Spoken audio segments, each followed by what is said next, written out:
The crystal glasses caught the soft light of the restaurant chandelier as Dmitri, our owner, lifted his flute. To Petra, our new head chef, your passion for innovative cuisine has transformed this restaurant. Everyone raised their glasses in unison. Everyone except Renata, our executive chef, my boss. Her lips formed a tight smile that never reached her eyes as she gripped her champagne so hard, I thought the stem might snap. I accepted the toast with grace, turning to shake hands with Wesley, the food critic whose glowing review of my winter tasting menu had cemented my reputation in the culinary scene. The celebration felt surreal after 3 years of 16-hour days, burns, cuts, and relentless pressure. Your duck confit with cherry reduction was poetry, Wesley gushed. I've never tasted anything quite like it. Tasted. I smiled, about to respond when something reflected in the polished silver serving tray caught my attention. Renata's silhouette hovered over the bar where my special celebratory cocktail, custom creation the bartender had made just for me, sat waiting. Her hand moved swiftly, dropping something between her fingers that dissolved instantly into the ruby-colored liquid. My heart stuttered. Had I imagined it? But then she glanced around furtively, satisfaction flashing across her face as she stepped away. You should try your signature drink, she said, suddenly appearing at my side. Everyone's waiting. Her voice was honey-sweet, but her eyes were calculating. After all, not everyone gets so lucky in this business. She leaned closer, her whisper hot against my ear. You're just lucky, she hissed. This promotion should have gone to someone with actual talent. Ice crawled down my spine, but years in high-pressure kitchens had taught me to keep my expression neutral.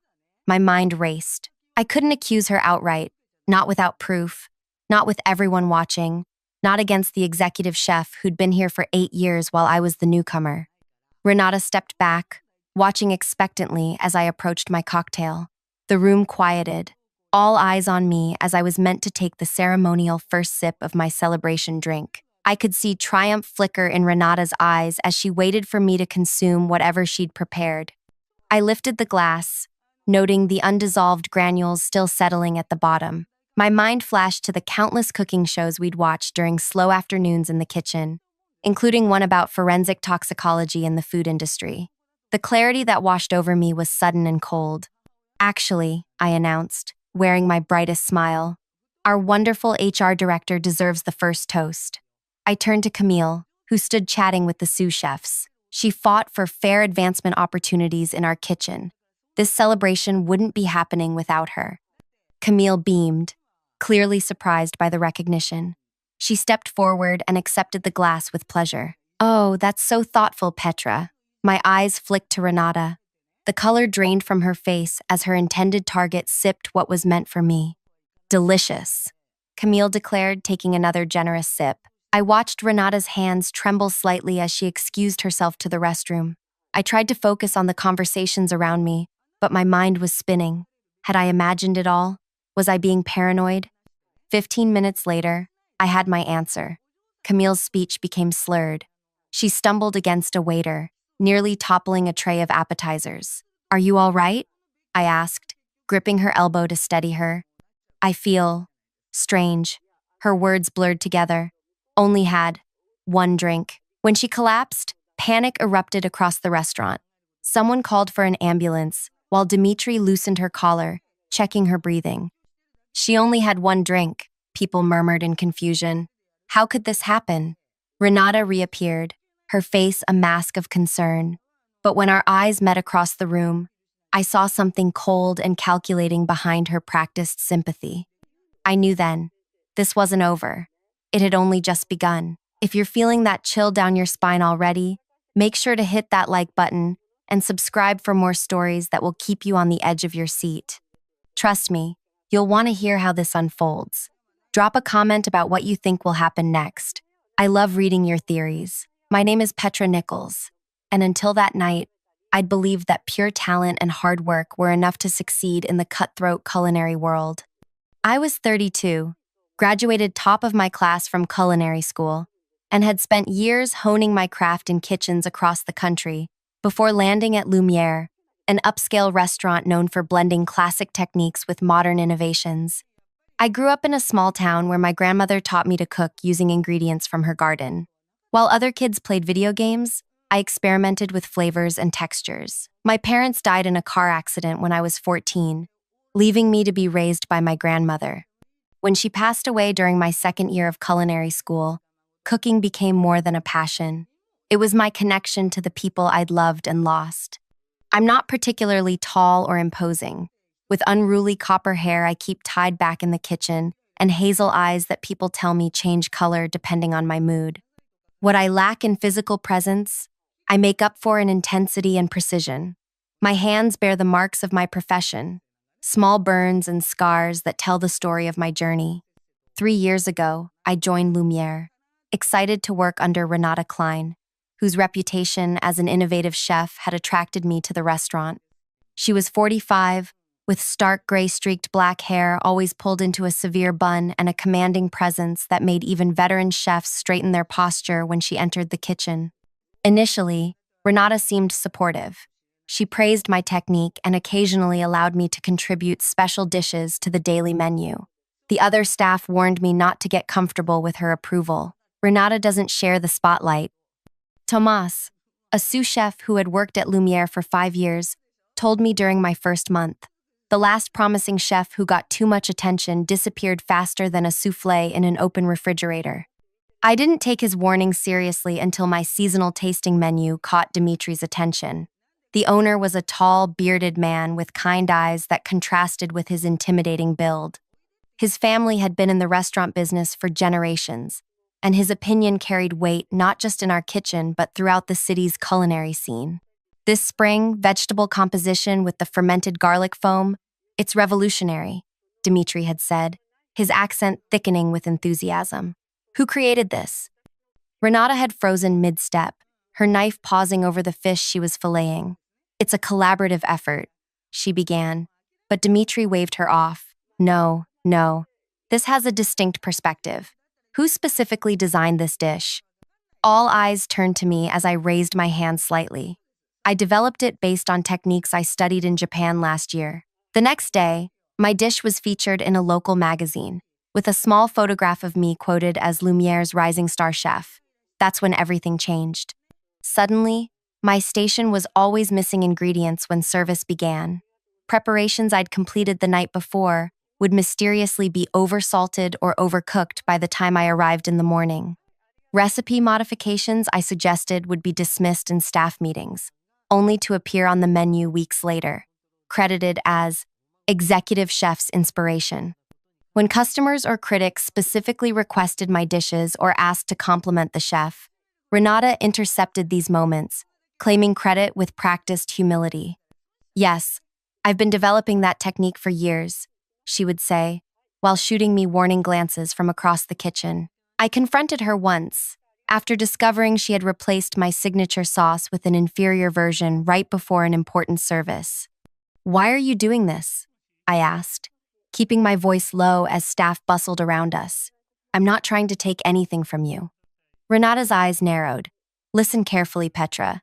Kitchens have hierarchies for a reason. You haven't earned your place yet. You're riding on beginner's luck and borrowed ideas. My ideas are original." "Your ideas," she cut me off, "are unrefined concepts that require a master's touch to become worthy of this restaurant. Remember your place." Despite the sabotage, my dishes continued receiving praise. Customers began asking specifically for the menu items created by that red-headed chef. Food critics noted the distinctive handprint of a new talent emerging at Lumiere. The week before my promotion announcement, Renata made her boldest move yet. Dimitri had scheduled a special tasting for potential investors, and I was responsible for 3 of the 7 courses. The morning of the event, I discovered all my labeled ingredients had been switched or tampered with. Anticipating something like this, I had prepared duplicate components and stored them at Tomas's apartment the night before. I retrieved them with barely enough time to prepare my courses. The investors were impressed, particularly with my innovative approach to traditional techniques. The following day, Dimitri called me into his office and offered me the position of head chef for the main dining room. Renata would remain executive chef, overseeing the entire culinary operation, but I would have creative control over the main dining room menu. You've proven yourself through adversity, Dmitri said, his expression suggesting he understood more than he let on about the kitchen dynamics. That's the mark of a true chef, which brings us back to my promotion party and the drugged cocktail meant for me. In the aftermath of the incident, Camille was rushed to the hospital.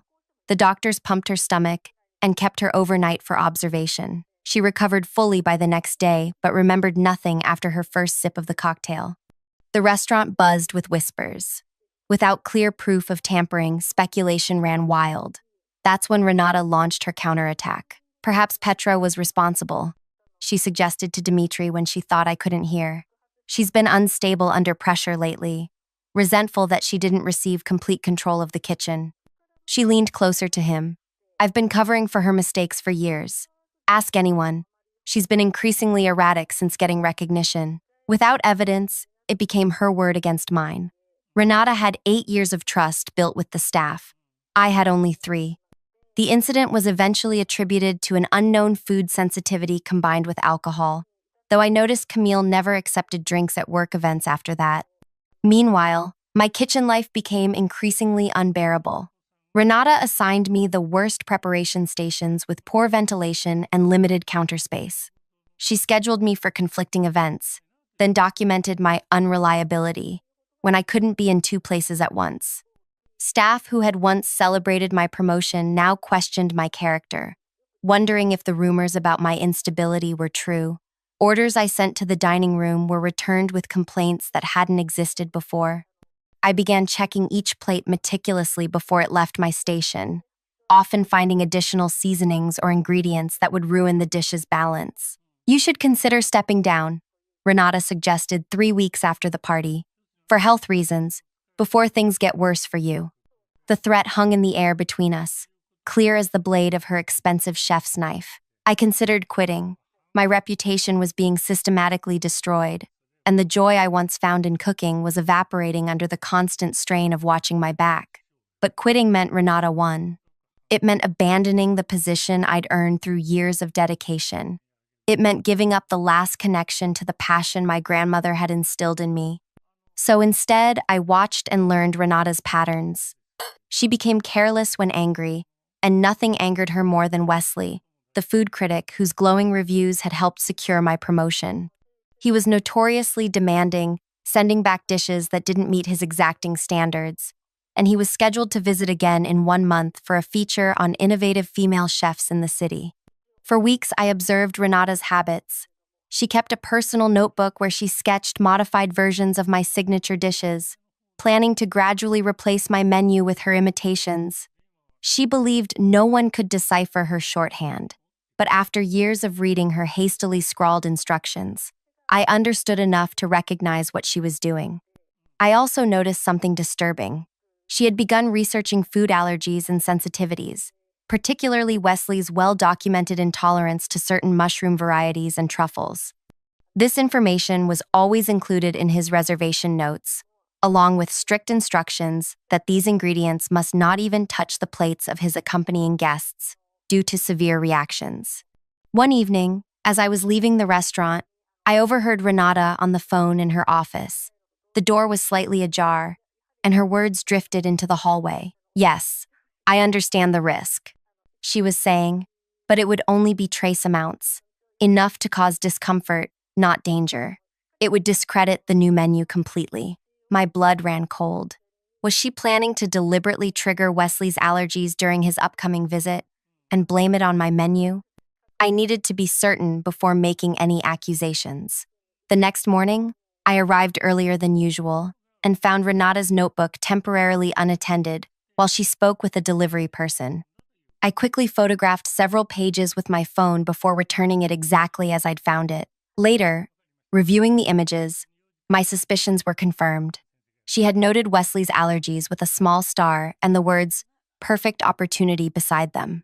Beneath that was a modified recipe for my signature truffle-adjacent sauce that called for actual truffle oil, MSE, labeled special ingredient for W. My opportunity came during preparation for Wesley's upcoming visit. Renata had insisted on handling the critics' table personally, claiming her experience was needed for such an important review. The feature on female chefs will focus primarily on me, of course, she told the staff during our planning meeting.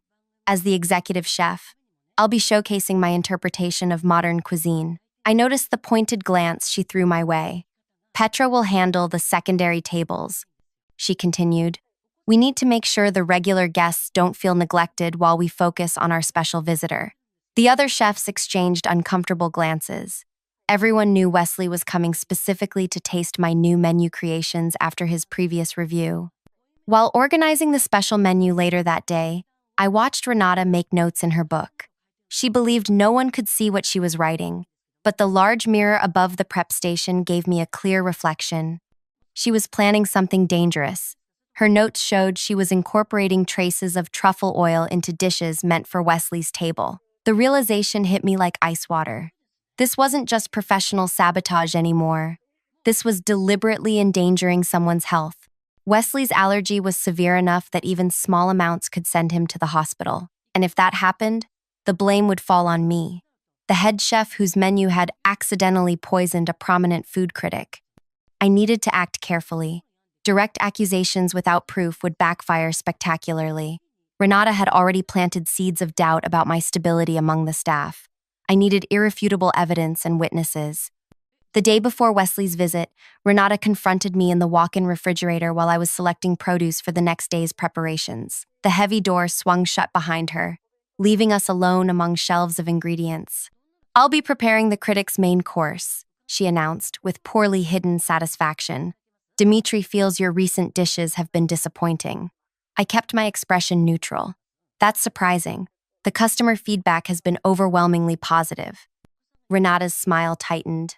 Customers don't always understand cuisine at the highest level. The owner has concerns about consistency. He's worried your emotional state might affect the quality. The implication hung in the cold air between us. She'd been systematically undermining my authority and reputation, and it was working. I nodded, feigning disappointment. I understand, I said quietly. I'll still help with prep. I could learn from watching your approach. Something like suspicion flickered in her eyes, but the deferential tone seemed to satisfy her ego.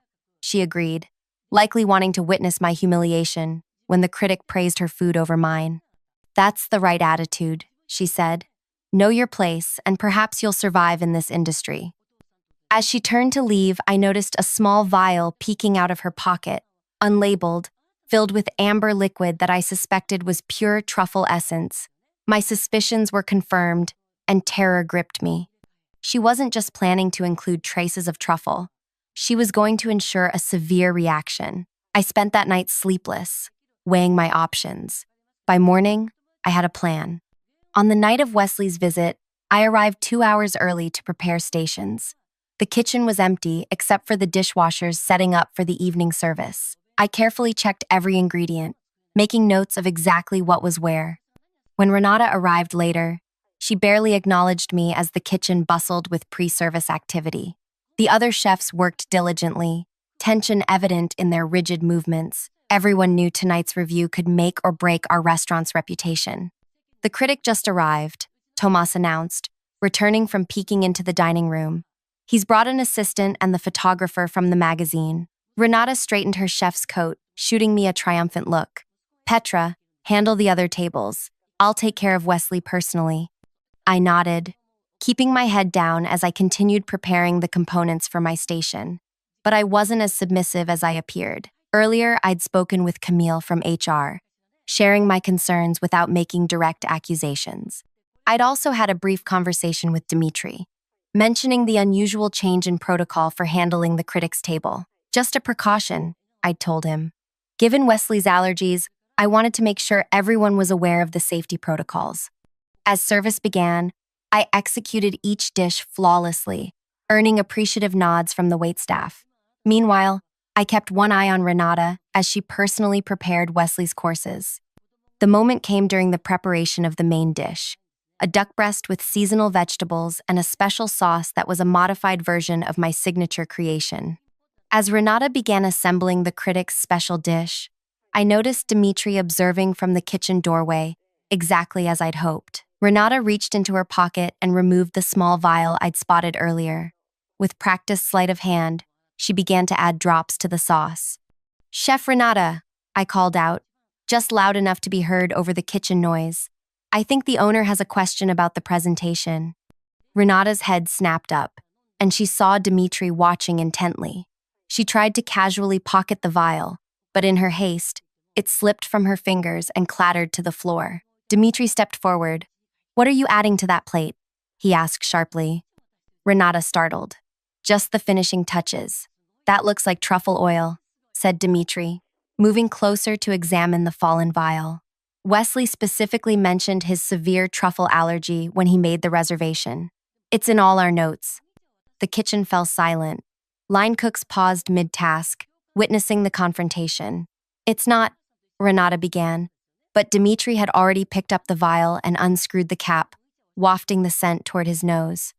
"This is concentrated truffle oil," he confirmed, his face darkening. "What is this doing anywhere near the critic's food?" Renata's eyes darted around the kitchen, landing on me with sudden fury. "Petra must have placed it there. She's been sabotaging the kitchen for weeks." The accusation hung in the air, but it lacked conviction. Too many eyes had seen her take the vial from her own pocket. "That's a serious accusation," Dimitri said coldly. "One that requires evidence." What Renata didn't realize was that I hadn't needed to create false evidence or elaborate traps. I had simply ensured the owner was present at the exact moment she implemented her sabotage. The owner continued, "We've also received concerning information about what happened at the promotion party. The bartender came forward this morning. My heart skipped. This was news even to me." The HR director stepped into the kitchen, holding a tablet. Arlo, our head bartender, noticed something unusual that night but was afraid to speak up given Renata's position. After recent events, he reviewed the security footage. She turned the tablet around, showing crystal clear footage of Renata dropping something into my cocktail at the party. Renata's face contorted with rage. "That proves nothing. It could have been anything. A garnish, a flavor enhancer." "I had medical tests done after my food sensitivity incident," Camille stated firmly. "The results showed sedatives in my system, the same kind used to calm anxious pets, like your cat that you're always talking about." Renata's face drained of all color. "You can't prove that came from me." "Perhaps not conclusively," Dimitri admitted, "but attempting to poison a food critic? That I saw with my own eyes." He turned to the sous chef. "Tomas, please escort Renata to my office and call the police." "This is absurd," Renata shouted as Tomas approached her. "She's manipulating all of you. She's been planning this." As Tomas led her away, her eyes locked onto mine with pure hatred. "You'll regret this," she hissed. "No kitchen in this city will hire you after I'm done telling them what you're really like." The door swung shut behind them, leaving the kitchen in stunned silence. Dimitri turned to me. "Can you handle the critic's table?" I nodded, already moving to prepare a fresh plate, free from contamination. "Of course. And Petra," he added, "I owe you an apology. I should have seen what was happening sooner." That night, Wesley's review table received the best meal I'd ever created. The article that followed 2 weeks later praised the remarkable talent and integrity of Lumiere's head chef. By the time the article was published, Renata had been fired. The police investigation had uncovered more than anyone expected. Her notebook revealed her plans to undermine several staff members, modified recipes with dangerous substitutions, and detailed schemes to take full control of the kitchen by forcing out anyone she perceived as a threat. But Renata's termination didn't feel like victory. The kitchen staff remained wary around me, wondering if I had somehow orchestrated her downfall. The trauma of working under constant sabotage had left its mark on my confidence. "It will take time," Camille told me over coffee. "A month after the incident. Trust doesn't rebuild overnight." "I'm not sure I want to stay," I admitted. "Every corner of that kitchen reminds me of her." Camille studied me carefully. "What would your grandmother say about that?" The question caught me off guard. I'd mentioned my grandmother to Camille only once, briefly sharing how she'd inspired my cooking. She'd tell me that kitchens are meant for creating, not for dwelling on bitterness, I said finally. She'd say, "The best revenge against someone who tried to extinguish your flame is to burn brighter." Smart woman, Camille nodded. By the way, have you checked your email today? Dimitri sent something important to all the management staff. I hadn't, and when I opened my inbox that evening, I found a message that changed everything. Dimitri was restructuring the restaurant's leadership. The position of executive chef was open, and he was asking for my decision by the end of the week. Taking the role meant completely redesigning the kitchen culture that Renata had created, a culture of fear, competition, and sabotage. It meant proving that success didn't require destroying others. It meant facing staff who might still harbor doubts about me. That night, I dreamed of my grandmother's kitchen, warm, welcoming, filled with the scents of herbs and spices. I woke with clarity. The next morning, I walked into Dimitri's office with my decision. I'll take the position, I told him, but I want to make some changes. 6 months later, Lumiere was transformed. We implemented an open notebook policy where all recipe development was shared and credited properly. Collaborative dishes became our signature, with multiple chefs contributing components to showcase our diverse talents. The kitchen atmosphere shifted from cutthroat competition to creative collaboration.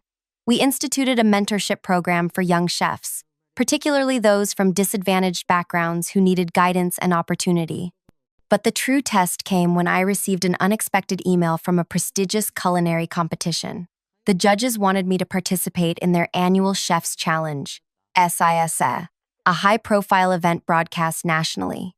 The catch? Renata Klein had also been invited, representing a small restaurant in a neighboring city that had taken her in despite the rumors. The email explained that the producers were aware of our professional history and thought the dynamic would make for compelling television. They promised to ensure a fair competition with strict oversight. My finger hovered over the delete button. Did I really want to face her again? In front of cameras and a national audience? What if she tried something during the competition? What if this was her chance to publicly discredit me? I was about to decline when a notification popped up on my phone. A review of Lumiere from a new customer. I've never experienced a restaurant where the food told such a cohesive story of passion and resilience. Each dish felt like a personal narrative from the chef, inviting diners into a journey of transformation.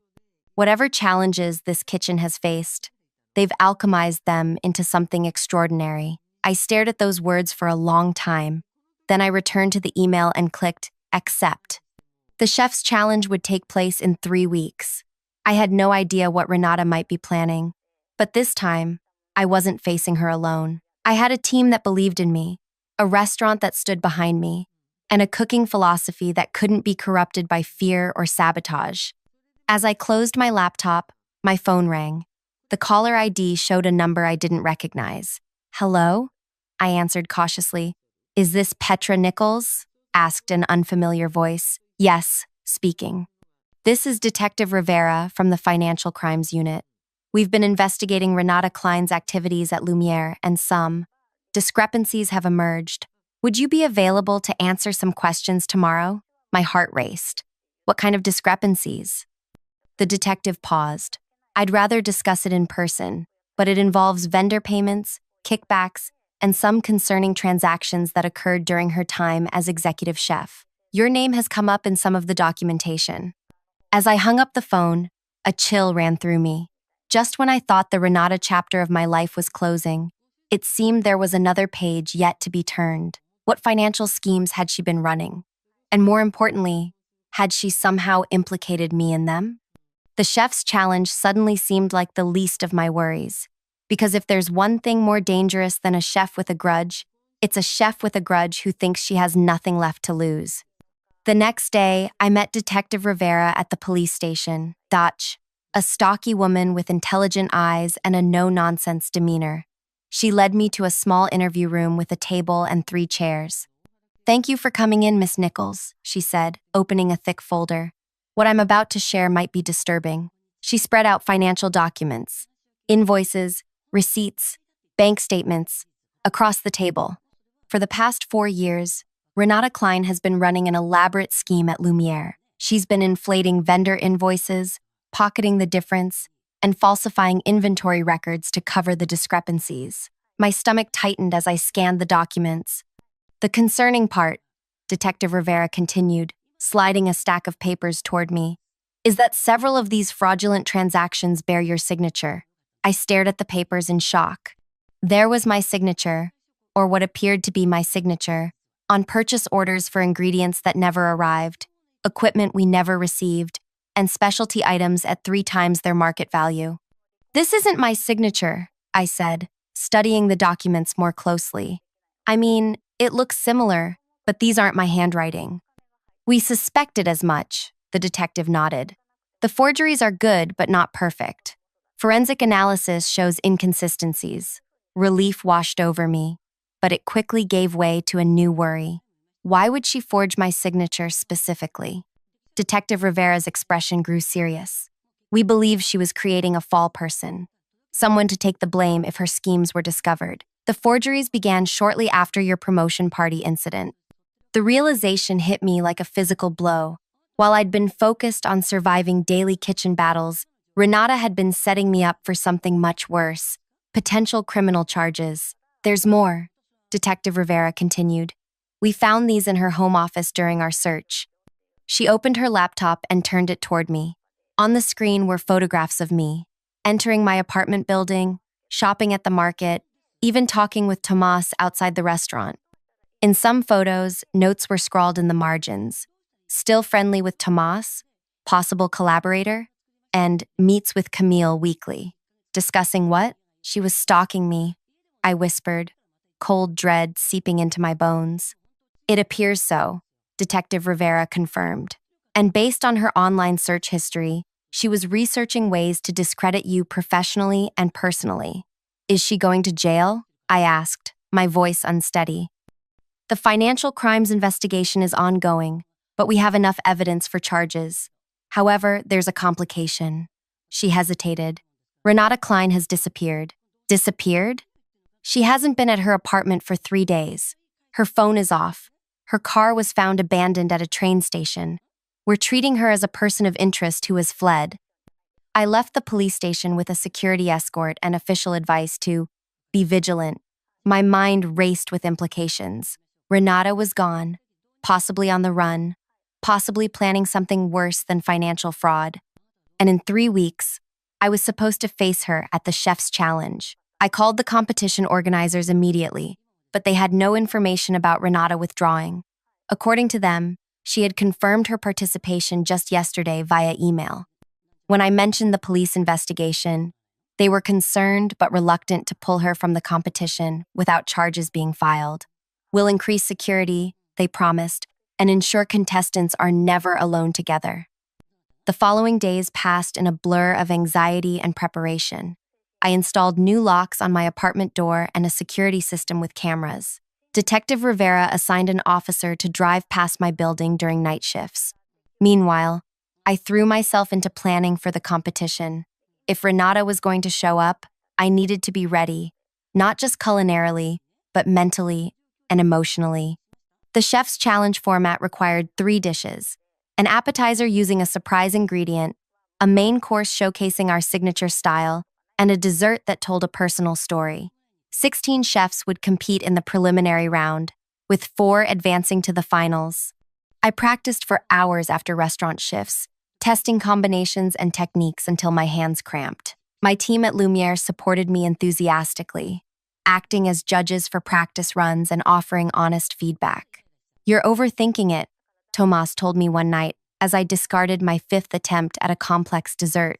Your strength has always been honest food, with unexpected twists. This feels like you're trying to impress judges rather than telling your story. He was right. I was so fixated on outperforming Renata that I'd lost sight of my own culinary voice. The next morning, I started fresh. Instead of elaborate constructions, I returned to the flavors my grandmother had taught me, elevated through technique, but true to their origins. The dessert became a simple apple tart with fennel-infused custard, a combination that had delighted me as a child when I accidentally mixed spices in my grandmother's kitchen. A week before the competition, Camille invited me for dinner at her home, insisting I needed a night away from kitchen stress. Any updates about Renata? She asked as we sipped wine in her living room. Nothing. It's like she vanished. I shook my head. The competition organizers still expect her to compete. Are you sure you want to go through with this? It feels risky. I considered the question seriously. If I withdraw, she wins without even showing up. Besides, there will be security, cameras, other chefs. What could she possibly do? Camille looked unconvinced. People like Renata don't just give up, they escalate. Her words haunted me that night as I lay awake, staring at my ceiling. What if Renata was planning something beyond simple competition sabotage? What if the chef's challenge was just a means to get close to me again? 2 days before the competition, I received a package at the restaurant, a small box with no return address. Inside was a single piece of paper with words cut from magazines. Ready for your final cooking lesson? Detective Rivera collected the package for evidence, but there wasn't much to trace. It was delivered by a courier service, she explained, paid for in cash by someone wearing a hat and sunglasses. The morning of the chef's challenge arrived with a heavy knot in my stomach. The competition was being held in the convention center's grand ballroom, transformed into a cooking arena with individual stations for each chef and a central judge's platform. As I checked in at the registration desk, I scanned the room for Renata. There was no sign of her among the chefs preparing their stations. Has Renata Klein checked in yet? I asked the coordinator. Not yet, but we have chefs arriving until noon, she replied, checking her tablet. She confirmed yesterday that she'll be here. I set up my station methodically, organizing tools and checking equipment. Camera crews moved around, capturing B-roll footage, and the other chefs made small talk as they prepared. At 11:30, a commotion at the entrance caught everyone's attention. Renata had arrived. She looked different, thinner, with her hair cut short and dyed blonde. But her walk was unmistakable, the confident stride of someone who believed the room belonged to her. Our eyes met across the cooking stations, and she smiled, a cold, calculating expression that sent chills down my spine. Contestants, please gather for the pre-competition briefing, announced the head judge, a celebrated chef with 3 Michelin stars. We formed a semicircle in front of the judge's table. I positioned myself between 2 other chefs, keeping maximum distance from Renata, who stood directly across from me. The head judge explained the rules, scoring criteria, and time limits. Then he added, due to concerns raised by our security team, we've implemented additional measures today. Each station has its own dedicated camera. All ingredients will be inspected before use, and contestants are not permitted to approach each other's stations for any reason. His gaze lingered on Renata and me, making it clear he knew about our history. Now, let's reveal the surprise ingredient for the appetizer round. With theatrical flourish, he unveiled a covered platter. Fresh sea urchin. You have 45 minutes starting. Now. The kitchen erupted into activity. I focused entirely on my dish, blocking out Renata's presence across the room. Sea urchin was delicate. Its briny sweetness could easily be overwhelmed. I decided on a sea urchin custard with citrus accents and crispy rice paper. Halfway through the round, I glanced up to find Renata staring at me while chopping herbs. She held my gaze as she deliberately sliced through the herbs with unnecessary force, the knife blade glinting under the lights. The message was clear. This wasn't just a cooking competition for her. When time was called, we presented our appetizers to the judges.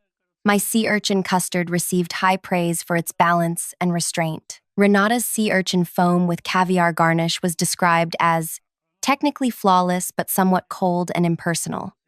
During the short break before the main course round, I stepped outside for air. A production assistant hurried after me. Chef Nichols, you're needed back inside. There's an issue with your station. I rushed back to find 3 judges and a security officer standing at my cooking area. My knives, the handcrafted set my grandmother had given me before she died, were missing. I had them right here, I said, gesturing to the empty knife roll.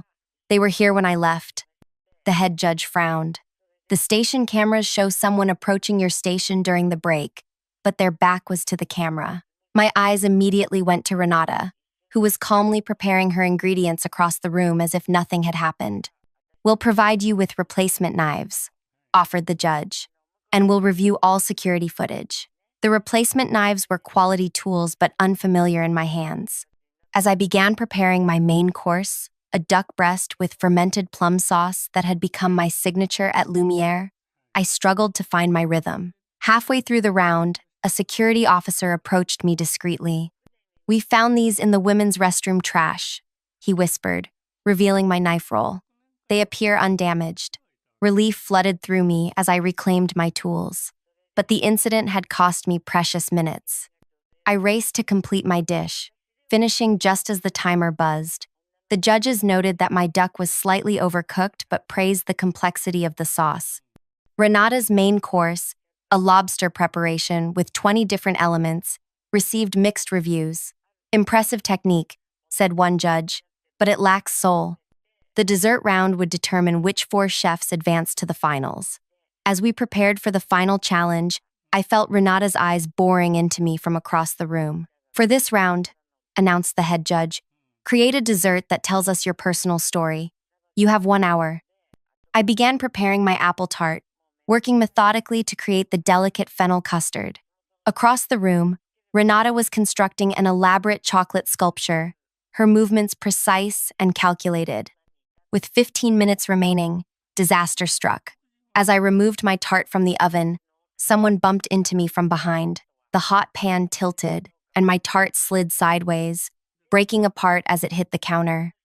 I turned to find a camera operator backing away. "I'm so sorry, I didn't see you there." Panic threatened to overwhelm me as I stared at my ruined dessert. There wasn't time to start over. Around me, the other chefs continued working, unaware of my crisis. Then, clarity cut through the panic. This is exactly what Renata wanted, to see me fail publicly, to watch me break down on national television. I refused to give her that satisfaction. I took a deep breath and assessed what remained salvageable. The custard was intact. Pieces of the tart could be repurposed. I could create a deconstructed version, not what I had planned, but perhaps even more meaningful. As the clock ticked down, I arranged the broken tart pieces on individual plates, adding custard and fresh apple slices. I titled it "Rebuilding" and finished just as time was called. When the judges reached my station, I explained, "This dessert represents my journey. Sometimes life breaks apart what we've carefully created, but the essential flavors, the truth of who we are, remains. We simply find new ways to present ourselves to the world." The head judge tasted a spoonful and closed his eyes. "This is unexpectedly moving. The contrast between the shattered pastry and the smooth custard creates a narrative on the plate." The judges moved on to Renata's station, where her chocolate sculpture depicted a phoenix rising from flames. "My story is about rebirth after betrayal," she explained, her eyes flicking toward me, "about rising stronger after being unfairly cast out."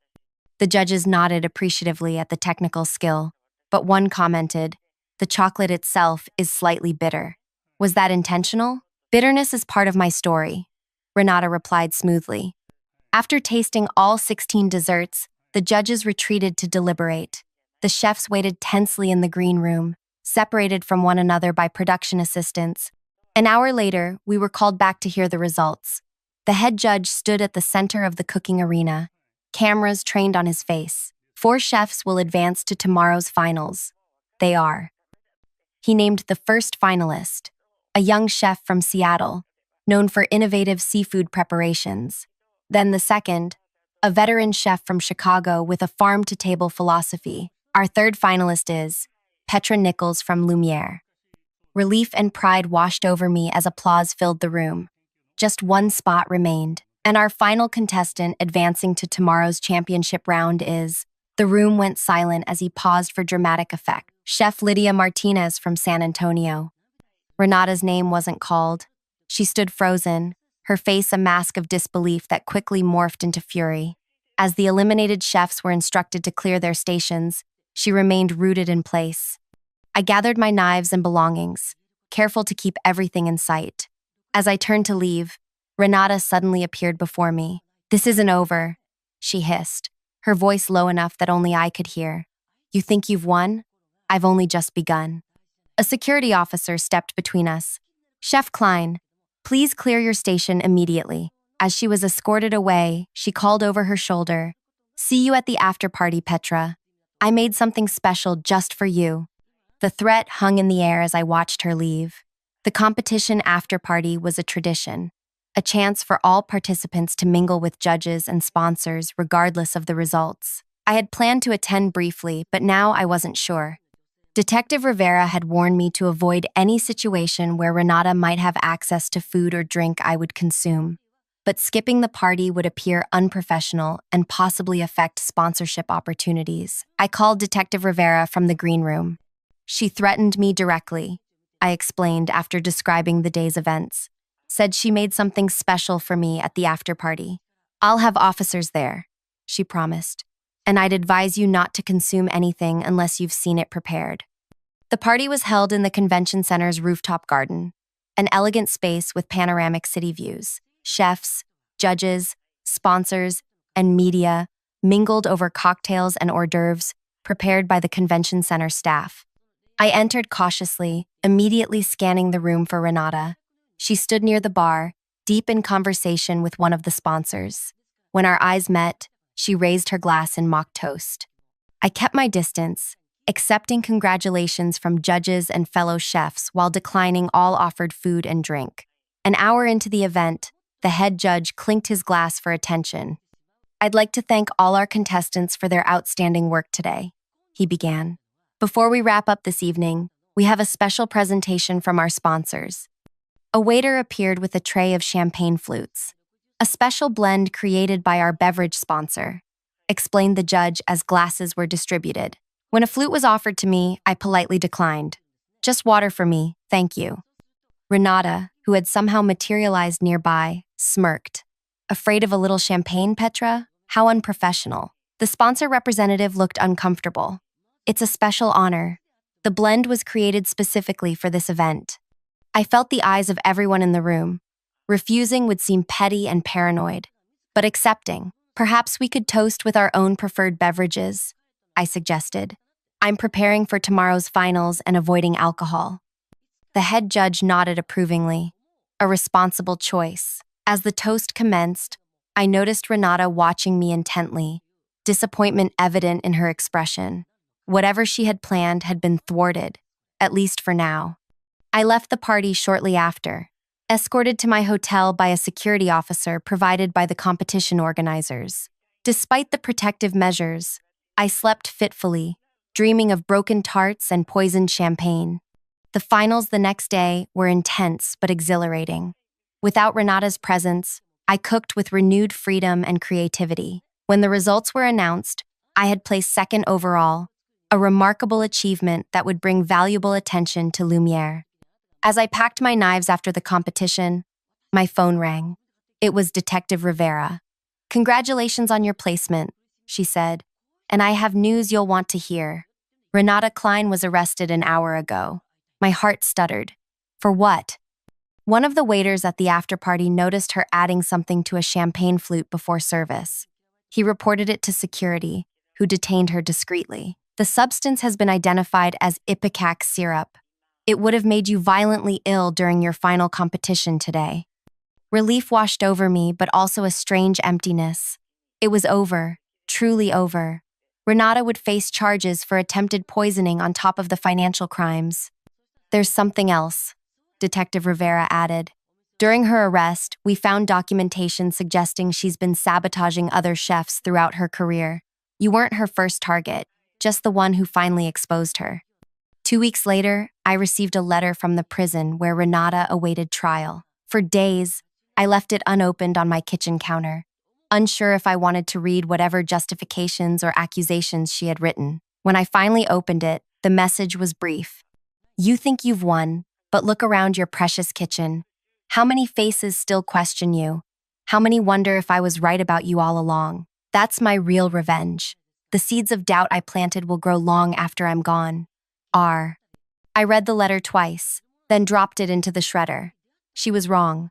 The kitchen at Lumiere had transformed in the months since her departure. Trust had replaced suspicion. Collaboration had replaced competition. We were creating the best food of our careers in an environment where everyone could thrive. That evening, as service began, I gathered my kitchen staff. Today marks 6 months since we began our new chapter here, I told them. I want to thank each of you for your trust and creativity. I didn't mention Renata or her letter. She didn't deserve space in our kitchen anymore. As we prepared for service, Tomas nudged me. Have you seen the latest restaurant rankings? We moved up to number 3 in the city. I smiled, checking the final plating on an appetizer. Next year, we'll be number 1. With your dessert from the competition added to our menu? Definitely. He hesitated. You know, I always wondered, how did you stay so calm when your tart broke during the competition? Most chefs would have fallen apart. I considered his question as I wiped a smudge from the plate's rim. I realized something in that moment. Renata spent years trying to break me. My confidence, my reputation, my career. When that tart shattered, I understood that broken pieces can still create something beautiful if you're not afraid to reimagine them. The maitre d' appeared at the kitchen entrance. First seating is full.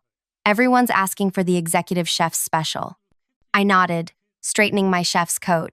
Let's show them what we can do. As I moved through my kitchen, my domain, I felt a sense of peace. The ultimate revenge against someone like Renata wasn't public humiliation or professional destruction.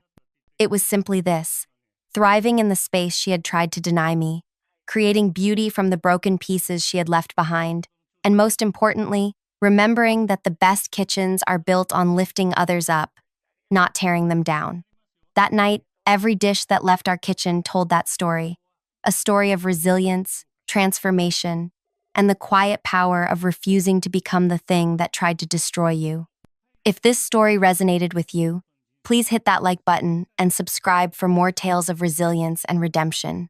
Have you ever had to rebuild after someone tried to break you? Share your experience in the comments below. I'd love to hear how you turned broken pieces into something beautiful.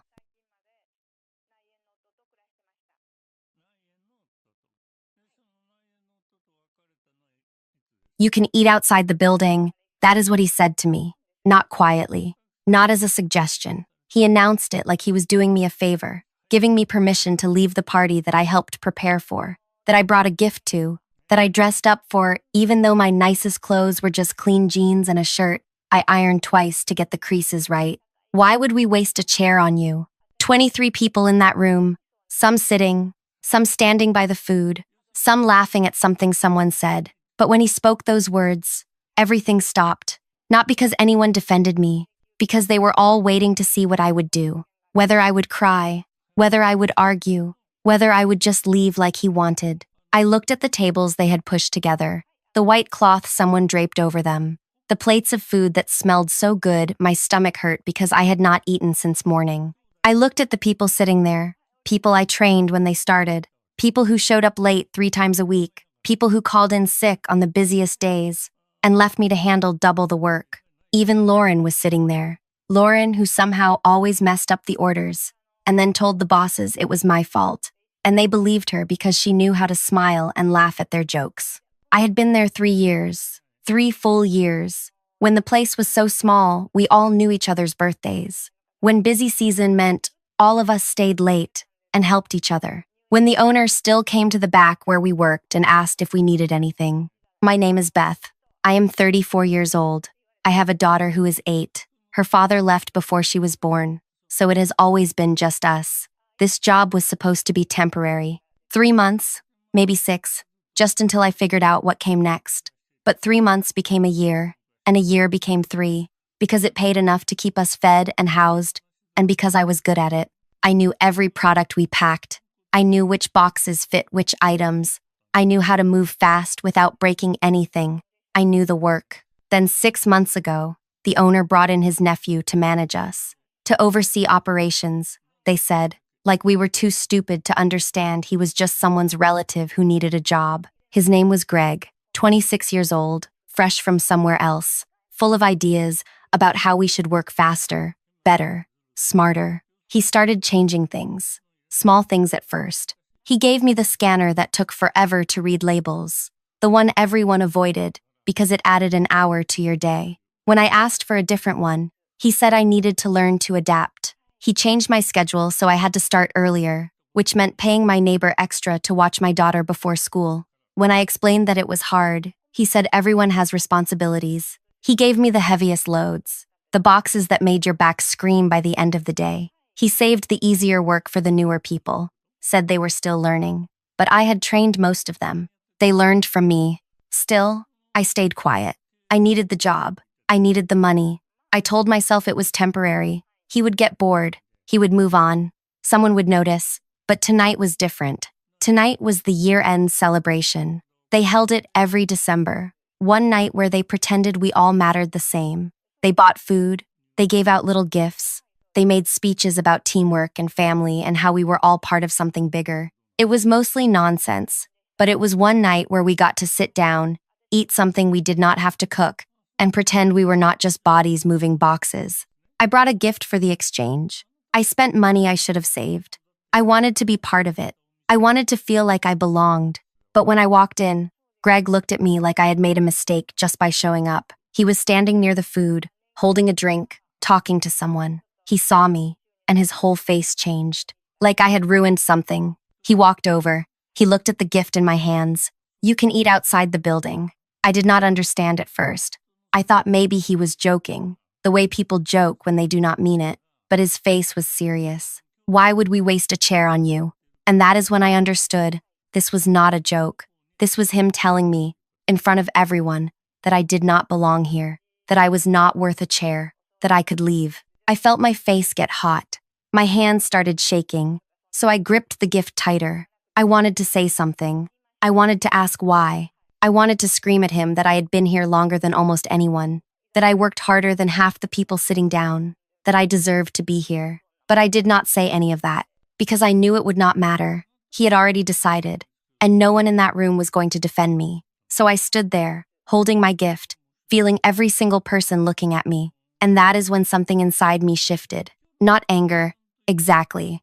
Anger is hot and fast and makes you do stupid things. This was colder, sharper. This was the feeling you get when you realize that being kind, being quiet, being good at your job means nothing if someone decides you do not matter. I thought about my daughter. I thought about all the times I told her to be polite, to work hard, to treat people with respect. I thought about what I would tell her if someone treated her like this. Would I tell her to accept it? Would I tell her to stay quiet? No, I would tell her to fight back. So I looked at Greg. I looked at his smug face, his expensive watch, his clean hands that had never packed a single box. And I smiled. I said, "Check under your plate." He looked confused. "Good." I turned around and walked out, still holding my gift. I heard someone say something behind me, but I did not stop. I pushed through the doors, walked past the rows of boxes, waiting to be packed tomorrow, and left. My hands were still shaking when I got to my car, but not from fear, from something else, something that felt like power. Because here's what Greg did not know, what none of them knew. I was the only one who handled the special orders, the expensive ones, the ones that rich people paid extra for during the holidays. Custom gift boxes, handmade candles, fancy soaps, all of it packed with care and shipped with notes about how special they were. I had been packing them for 3 years. I read every label. I knew every ingredient. I knew which items sold best. I knew what the customers loved. And I knew something else. Those candles. The ones they charged so much money for. The ones they bragged about being completely safe, made with natural ingredients, perfect for any home. They had changed. Not the candles themselves. The wax. The supplier switched one ingredient 2 months ago to save money. The new version smelled fine when you first lit it, but if you burned it for more than 2 hours, it released something that made people feel sick. Not dangerous enough to cause real harm, but bad enough that anyone using them for a long dinner would end up nauseous and miserable. I knew because I read the labels, because I paid attention, because after 3 years of packing boxes, you start to notice when something changes. And I knew that the owner and Greg both knew about it. I had seen the messages, not because I was spying, because they left papers everywhere, talked openly in the warehouse like we were furniture. They knew the wax was making people sick. They knew customers were complaining. But instead of pulling the product, they decided to sell through the current stock and quietly switch back later. They even paid some bloggers to take down their bad reviews, paid them to stay quiet. They thought no one would notice. They thought it did not matter. Before this party, I had spent 2 weeks preparing something, not out of anger, out of clarity, out of the knowledge that people like Greg only understand consequences. I made cards, simple, printed cards. Each one listed the ingredient change, the name of the supplier, the internal messages I had seen about moving the stock before customers figured it out, the names of the bloggers who had been paid off, everything. I placed one under every plate at the party, under Greg's, under the owner's, under the chairs of everyone who had sat there and watched him humiliate me. But that was not all. Before you keep listening, I want to say thank you. Thank you for being here, for hearing my story. It means more than you know. Tell me in the comments where you are listening from. I want to know who is out there, who is hearing this. Now, back to what happened next. That same morning, before the party, I mailed samples of those candles to people who would actually care. Food writers, consumer safety people, local news reporters who loved stories about businesses hiding problems from customers. I did not lie. I did not make anything up. I just sent them the candles with a note. Burn this for 3 hours and see what happens.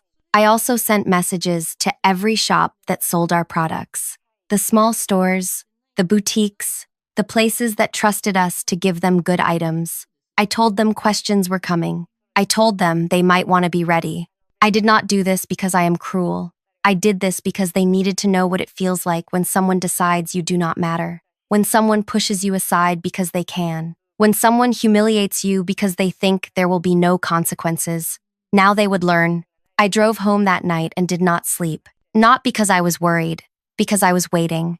The next morning, my phone rang early. It was someone from the warehouse. Not Greg, one of the other workers. A woman named Paula, who I had trained when she started 2 years ago. She was whispering, like she did not want anyone to hear. Beth, what did you do?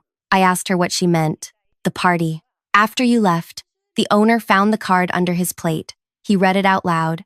Then everyone started checking theirs. Greg's face went white. The owner started yelling. They cleared everyone out and closed the doors. We could hear them shouting inside for an hour. I asked if anyone said anything about me. Paula was quiet for a moment.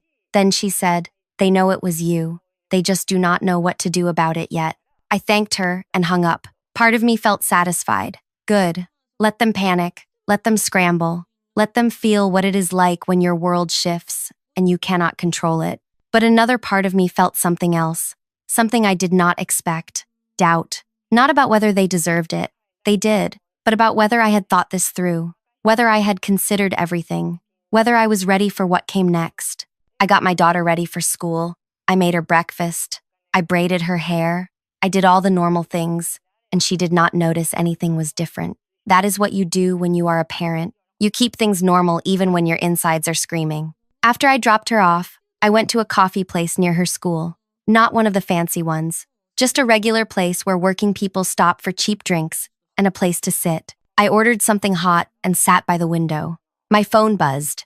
A message from a number I did not recognize. When I opened it, my stomach dropped. It was from the owner. "We need to talk. Today, noon. You know where." I stared at the message for a long time. I could ignore it. I could block the number. I could pretend I never saw it, but that would just delay things. And I had not come this far to hide. I typed back, "I will be there." The hours until noon felt like days. I sat in that coffee place until they started looking at me strange for taking up space too long. Then I drove around. I parked near a playground and watched kids play. I thought about my daughter. I thought about what I was teaching her by doing this. Was I teaching her to stand up for herself? Or was I teaching her that hurting people back is the answer? At 11:45, I drove to the warehouse. The building looked the same as always. Gray walls, loading bay, small front entrance. I had walked through those doors 1,000 times, but today felt different. I parked and sat in my car for a few minutes. I could still leave. I could drive away, find another job, move on. But that felt like losing, like letting them win. So I got out and walked inside. The front area was empty. Usually there was someone at the small window where deliveries got signed in. But today, no one was there. I stood there, waiting, until I heard footsteps. It was the owner, not Greg, just him. He looked older than I remembered, tired. He gestured for me to follow him, and we walked through the warehouse to a small room in the back, the place where they did inventory counts. It smelled like cardboard and dust. He closed the door behind us. For a moment, neither of us spoke. Then he said, "Why?" Not angry, not yelling, just tired. I could have said a lot of things. I could have listed every unfair thing Greg had done. I could have talked about the party, about being humiliated, about 3 years of loyalty meaning nothing. But instead, I just said, because someone needed to. He sat down on one of the stools they kept in there. He rubbed his face with both hands. Do you know what you have done? I said yes. He shook his head. Those bloggers you sent the candles to. 3 of them posted this morning. By tonight, it will be everywhere. Our wholesale clients are already asking questions. Some of them are threatening to pull our products. Do you understand what that means? I understood exactly what that meant. He looked at me, and for the first time, I saw something other than a boss. I saw a man who had built something and was watching it crack. That ingredient change. You are right. We knew. We should have pulled the product immediately. But we had so much stock, and the holidays were coming, and I thought we could just sell through it, and no one would get seriously hurt. I made a bad choice. I know that. I did not say anything. He kept talking. Greg is my nephew, my sister's son. He was struggling, so I gave him a job. I thought it would help him grow up, learn responsibility. But he has been making mistakes since he got here.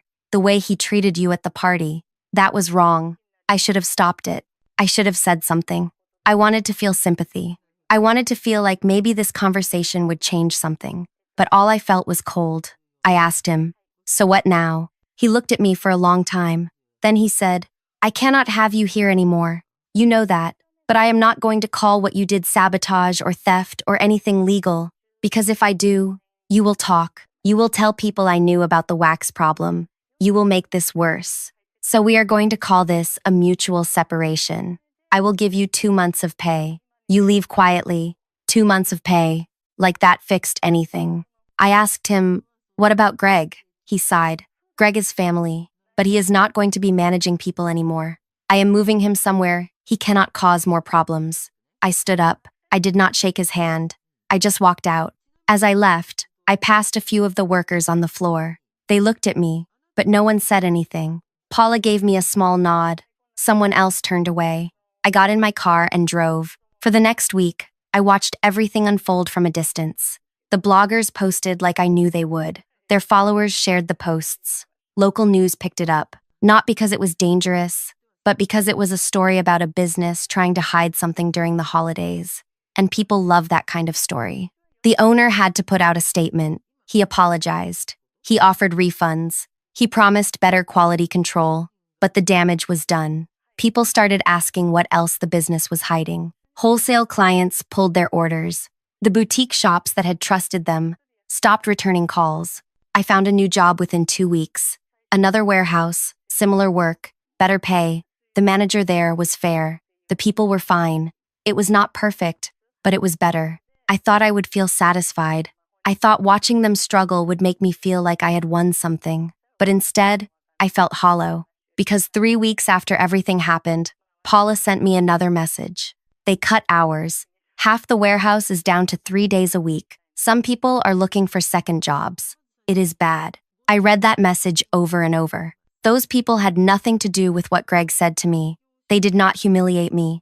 They just worked there, same as I had. And now they were suffering because I had decided to burn the place down. I tried to tell myself it was not my fault. The owner made the choice to hide the wax problem. Greg made the choice to treat me badly. They brought this on themselves. But that did not change the fact that people who had done nothing wrong were now struggling to pay their bills. My daughter noticed I was quieter than usual. One night, after I put her to bed, she asked me if I was sad. I told her I was just tired. She looked at me with those big eyes and said, "Did something bad happen?" I did not know how to answer that. So I just hugged her and told her everything was fine. But it was not fine, because I had learned something I did not want to know. When you decide to hurt someone, you do not get to control who else gets hurt along the way. You do not get to choose where the damage stops. I had wanted them to feel what I felt. I had wanted them to understand what it is like when someone takes something from you that you cannot get back. And I had succeeded, but I had also taken something from people who never took anything from me. That is the part no one tells you about getting even. It feels good for about a week, maybe 2, and then you start seeing the edges of what you broke, and you realize that satisfaction does not last, but guilt does. I started having dreams where I was back at that party, but in the dreams, when Greg told me to eat outside, I just left quietly. I went home. I let it go. And somehow, in those dreams, Everything was fine. I would wake up feeling strange, like maybe my brain was trying to tell me something. A month passed, then two. The news about the business died down. People moved on to other stories, other scandals, but the damage stayed. I heard through Paula that they had to let go of 4 people permanently. Not Greg, of course, not the owner, just the people at the bottom who could not afford to lose their jobs. One of them was a woman named Kim. She was 52. She had worked there longer than me. She had a husband who was sick and could not work anymore. That job was their only income. Paula told me, Kim cried when they let her go. Not loud crying, just quiet tears while she packed up her things. I felt sick when I heard that. I told myself it was not my fault. I kept repeating it. They made the choice to hide the problem with the candles. They made the choice to treat people badly. They built a business on cutting corners and hoping no one would notice. But I was the one who made sure people noticed. I was the one who chose the timing. Right before the holidays, when it would hurt the most. I knew what I was doing. I wanted it to hurt, and it did. My daughter asked me one night why I seemed so far away. We were eating dinner, just the 2 of us like always, and she said, "Mama, are you listening?" I realized I had not heard anything she had been saying. I apologized. I asked her to repeat it. She told me about something that happened at school. A girl who had been mean to her friend. How her friend wanted to be mean back, but my daughter told her not to. I asked her why she said that. She looked at me like the answer was obvious. Because being mean back does not fix it. It just makes more people sad. 8 years old. And she understood something I had forgotten. That night, after she went to sleep, I sat on the floor of my bedroom and cried. Not pretty crying. Ugly, exhausting crying that made my chest hurt. I cried because I had become someone I did not recognize. Someone who hurt people on purpose. Someone who justified it by saying they deserved it. Maybe they did deserve something.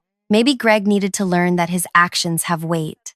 Maybe the owner needed to face what happens when you prioritize profit over people. But Kim did not deserve to lose her job. Paula did not deserve to have her hours cut. The other workers did not deserve to watch the place fall apart and wonder if they would be next. I had drawn a line between the guilty and the innocent, and I had convinced myself I could hurt one without touching the other. But that is not how the world works. When you break something, the pieces fly everywhere. You do not get to decide where they land. 3 months after the party, I got a call from a number I did not know. I almost did not answer, but something made me pick up. It was Kim. I felt my whole body go tense. She said my name like a question. "Beth?" I said yes. There was a long pause. Then she said, "I know what you did." My throat closed up. I could not speak. She kept talking. Paula told me about the party, about the cards, about the candles. "I know it was you." I waited for her to yell, to tell me I had ruined her life, to say all the things I had been thinking about myself. But instead, she said, "I wanted to tell you something." I barely managed to say okay. She said, "What happened to me was not fair. Losing that job nearly destroyed us. My husband and I had to move in with my brother. I had to take work cleaning houses, which kills my back but pays enough to survive. It has been the hardest few months of my life." I felt tears running down my face. Then she said, "But it was not your fault." I started to argue, but she cut me off. "Listen to me. I worked there for 5 years. I saw what that place was becoming. I saw the owner make choices that saved him money, but made our lives harder. I saw Greg treat people like garbage and get away with it because of his last name. I saw all of it, and I stayed quiet because I needed the job. We all did. We all stayed quiet while things got worse. So what happened? What you did? Maybe it was not the right way. Maybe people got hurt who should not have. But that business was built on something rotten, and eventually it was going to fall apart anyway. You just sped it up." I did not know what to say. She said, "I am not calling to thank you. I am calling to tell you that you do not have to carry all of this by yourself. The owner made his choices. Greg made his. And yeah, you made yours. But we all played a part in what that place was. So stop acting like you are the only villain in this story." After she hung up, I sat there for a long time, holding the phone. She was right, but she was also wrong. Yes, other people made bad choices, but I made mine with full knowledge of who would get hurt. I did not stumble into this. I planned it. I executed it. I wanted them to suffer. And they did. But so did people I never intended to harm. That is the thing about vengeance. You think you are being precise. You think you are targeting the guilty. But pain spreads. It does not stay where you put it. 4 months after everything happened, I saw Greg. I was picking up my daughter from school, standing outside the gates with the other parents. When I saw him across the street, he was getting out of a car. He looked thinner, tired. He saw me too. For a moment, we just stared at each other. Then he crossed the street and walked toward me. Every part of me wanted to run, but I stayed. He stopped a few feet away. He did not look angry. He looked defeated. He said, "My uncle sold the business last month. He could not keep it going. The new owners kept some people, let others go. I was one of the ones they let go." I did not say anything. He said, "I know I was terrible to you. I know I had no right to say what I said at that party. I was trying to prove something, trying to show I was in charge. And I picked you because I thought you would not fight back. That makes me a coward. I know that now." I wanted to feel satisfaction hearing him admit it, but I just felt tired. He said, "I do not expect you to forgive me. I just wanted you to know that I understand why you did what you did, and I am sorry." Then he walked away. My daughter came running out of the school gates, and I picked her up and held her tight. She asked me who that man was. I told her no one important, but that was a lie. He was important, not because I cared about him, but because seeing him reminded me of something I had been trying to forget. Hurting someone does not make you whole. It does not give back what they took. It just adds more hurt to the world. 6 months after the party, I was doing okay. The new job was stable. My daughter was happy. We had a routine that worked, but I could not stop thinking about the warehouse workers, the ones who lost their jobs, the ones who lost hours, the ones who had to scramble to survive because of something I set in motion. So I did something. I do not know if it helped. I do not know if it fixed anything, but I had to try. I started looking for places that were hiring, places that needed workers, that paid decent, that treated people fairly. When I found them, I reached out to Paula and asked her to spread the word. I gave her a list of businesses, contact names, positions open. I could not get anyone their old job back, but maybe I could help them find new ones. Paula sent the list around. A few people reached out to thank me. A few got interviews. 2 got hired. It was not enough. It did not undo the damage, but it was something. My daughter asked me one day why I was spending so much time on the computer looking at job listings for other people. I told her I was trying to help some friends who needed it. She said, "That is nice, Mama." And for the first time in months, I felt like maybe I was teaching her the right thing after all. Not that you should let people hurt you. Not that you should stay quiet when something is wrong, but that when you fight back, you have to be ready for what comes after. You have to be ready to see all the pieces you broke and decide if you can live with it. I do not regret standing up for myself. I do not regret exposing what that business was hiding.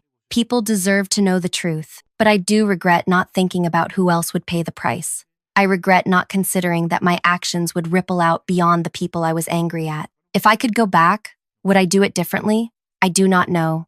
Maybe I would have found another way. Maybe I would have just left and found a new job and moved on. Or maybe I would have done exactly the same thing, because in that moment, it felt like the only option that gave me back any power. What I do know is this: getting even does not make you feel better for long. It burns bright and fast, and then it leaves you standing in the ashes, wondering what you actually won. I won my dignity back, maybe. I won the satisfaction of watching someone who hurt me face consequences. But I lost the version of myself who believed that doing the right thing always leads to the right outcome. Because sometimes there is no right outcome. Sometimes every choice costs something, and you just have to decide which cost you can live with. A year after that party, the business that bought out the owner reopened under a new name. They hired back some of the old workers. Not all of them, but some. I heard they treat people better. I heard the new management actually listens. Maybe something good came from all of it. Maybe not. I will never really know. What I do know is that I am different now. I do not stay quiet when something is wrong, but I also do not assume that burning everything down is the answer. My daughter is 9 now. She is smart and kind and strong. She stands up for her friends. She speaks up when something is unfair. And when she asks me for advice about how to handle someone who hurt her, I tell her the truth. I tell her that standing up for yourself matters, that your voice matters, that no one has the right to make you feel small. But I also tell her that how you fight back matters too, that actions have weight, that sometimes winning means everyone loses something. She does not fully understand yet, but she will, and maybe, by the time she does, I will have figured out how to forgive myself for the things I broke while trying to prove I mattered. Thank you for listening to my story. Thank you for hearing all of it, even the hard parts, even the parts where I was not the hero. If this story meant something to you, if it made you think or feel something, I would be grateful if you would let me know. Leave a comment, share it with someone who needs to hear it. And if you want to hear more stories like this, real and raw and honest, subscribe, because we all have stories. We all have moments where we had to choose between staying quiet and fighting back. And maybe, by sharing them, we can help each other figure out how to do it better. This is my story. This is what happened when I decided I mattered enough to fight back. And this is what I learned about the cost of getting even.